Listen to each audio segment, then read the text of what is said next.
It's the start of the year, which means it's the perfect time for a Triangle, North Carolina 2024 market recap. But I'm not going to bore you to tears with stats like average sales price or days on market. Yes, I'll give you that information, but I really wanted to help people understand what happened where, especially since the Triangle has over 20 cities and towns that make it up. So in this video, I'll be focusing on things like where were homes the most and least expensive, or where did buyers have the most time to make a decision on a property, or my favorite one, where were buyers able to negotiate most off the list price. But before we dive in, my name is Matt Martin and I'm a Raleigh-based realtor. I've helped tons of clients, just like you, relocate to the Triangle region of North Carolina, and if you're looking to do the same, I'd love to help you too. Now, a quick methodology note. For this video, I'm looking at roughly a 30-mile radius from Research Triangle Park, which is a pretty general definition of the Triangle region. I am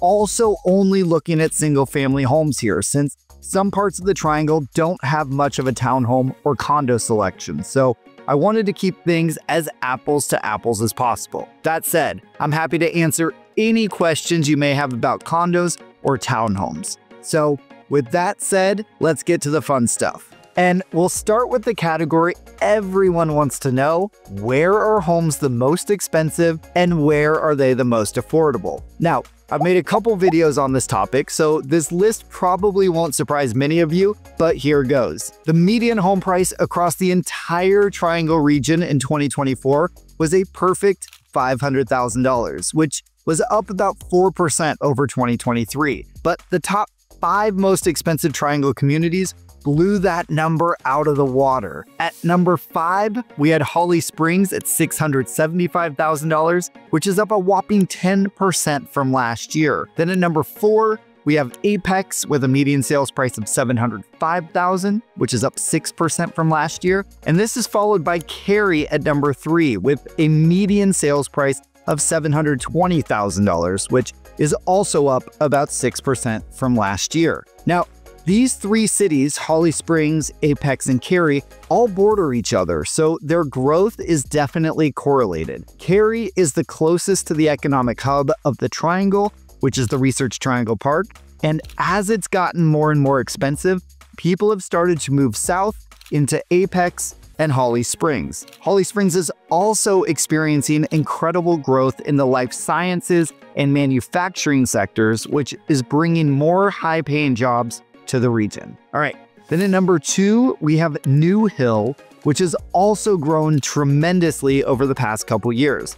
Their median sales price was $754,000, up 11% from 2023, and it's mainly being driven by massive amounts of new development in the region. In fact, more than 50% of the single-family homes that sold in New Hill in 2024 were new construction. All right, drum roll for the number 1 most expensive city, and that's Chapel Hill, which really doesn't come as much of a surprise given the city's history of topping this list. Chapel Hill's median sales price was $772,000 in 2024, up 5% from the previous year. Now, Chapel Hill is just insanely beautiful, nestled amongst the trees with lots of cool architecture, so it's no surprise that it demands such high numbers. Okay, so those are the most expensive places to live, but what about the most affordable? Well, at number 5, we have a conglomerate of 2 cities,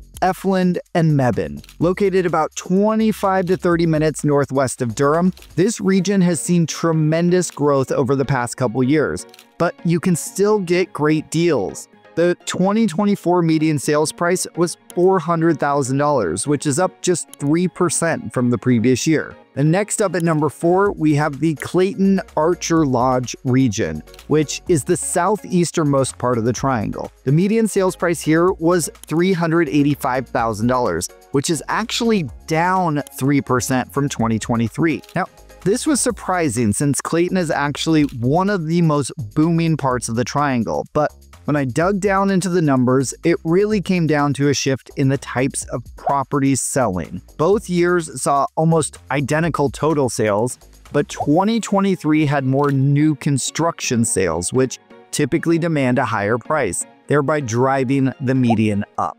All right, with that mystery solved, let's jump to number 3, which is a conglomeration of communities north of Durham that include places like Bahama, Creedmoor, and Butner. The median price here was $370,000, up an impressive 7% from 2023. Then at number 2, we have Angier, which is the southernmost community on this list. Angier is a tiny town, and while it's growing a lot recently, you can still find great deals with a median sales price of $360,000 in 2024, which is flat to the previous year. And finally, the most affordable community in the Triangle in 2024 was Zebulon. This is the easternmost community on the list and comes with a median sales price of $357,000. Now, like Clayton, this is down 2% year over year, but I again attribute that to a shift from more new construction sales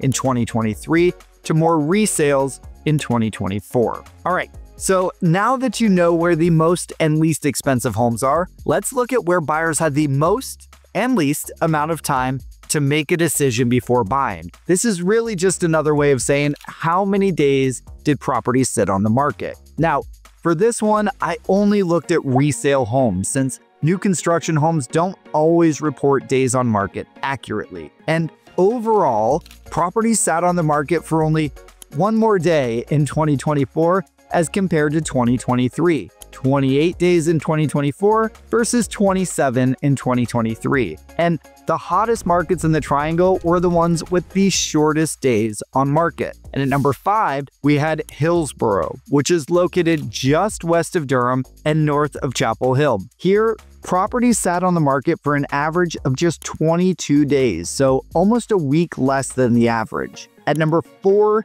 we had Apex with an average days on market of 21 days. That was followed at number 3 by Carrboro, which is a small town just next to Chapel Hill at 19.2 days. Now, I say 19.2 to distinguish it from the number 2 city on the list, Cary, at 19.1 days. And the hottest market in the Triangle in 2024, with properties flying off the market in an average of just under 18 days, was Morrisville, which is nestled between Cary and Durham and home to RDU Airport. Now, if you're the type who likes to take your time a bit more, let's look at the cities that had the longest days on market. But I'm gonna warn you, they're not much different. At number 5, we had the northernmost city on this list, Youngsville, which sits just north of Wake Forest. Buyers here had an average of just over a month, or 35.6 days to be exact, to snatch their dream home off the market. Then at number 4,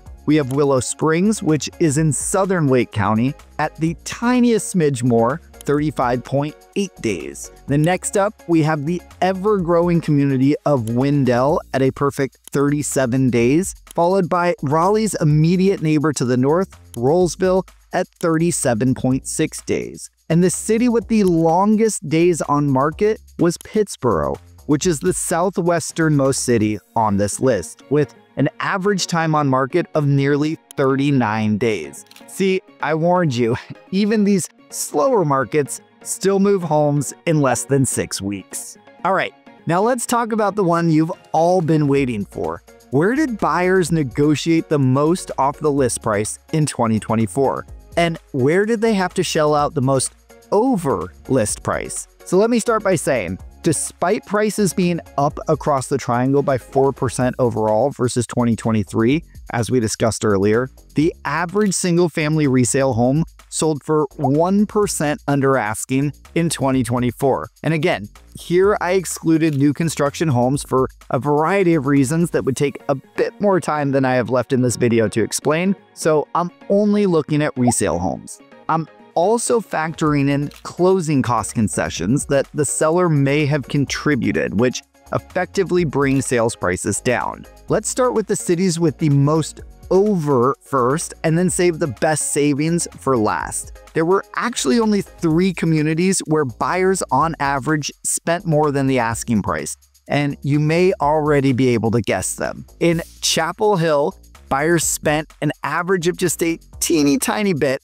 0.1% to be exact, over ask. And in Cary, they only went about 0.6% over asking. But the number one city where buyers spent more than asking was Carrboro at 1.1% over asking. So for a median priced home at $625,000, we're talking about $6,500 over asking price. So now the really fun one. Where did buyers negotiate the best deals? At number 5, we had Garner, which had an average discount of 1.86% off the list price. That's nearly $8,000 off of their median sales price of $435,000. Then at number 4, we have Pittsboro with an average discount of 2.03%. Now, Pittsboro's median sales price is quite a bit higher, $650,000. So we're talking about around $13,000 of savings off list price on average. Then at number 3, we have Willow Springs with an average discount of 2.16% or just over $9,000 off its median price of $430,000. That's followed by Zebulon at number 2 with an average discount of 2.21% off its median sales price of $357,000. That's almost $8,000 in savings, which is a nice contribution to your down payment. And finally, the city where buyers negotiated the best deals was Angier, with an average sale versus list price discount of 2.27%. With Angier's median home price of nearly $360,000, that's a savings of over $8,000. So that's a recap of the Triangle's market in 2024. But the Triangle region of North Carolina is expansive, and there were a bunch of cities that didn't make the top 5 on any of these lists, including Raleigh and Durham. So if you're curious about any city in particular, just shoot me a message or drop me a comment below, and I'll be happy to share those stats. And if you're ready to kick off your home hunt in the Triangle region, I'd love to be your guide. You can reach me by phone, email, or text, and you can find all my contact information in the link below or by scanning this QR code right here with your phone. And if you liked this video, I have a whole catalog of others all about moving to, living in, and buying real estate in and around North Carolina. Here's another one here that you may like, so give it a click to keep on watching.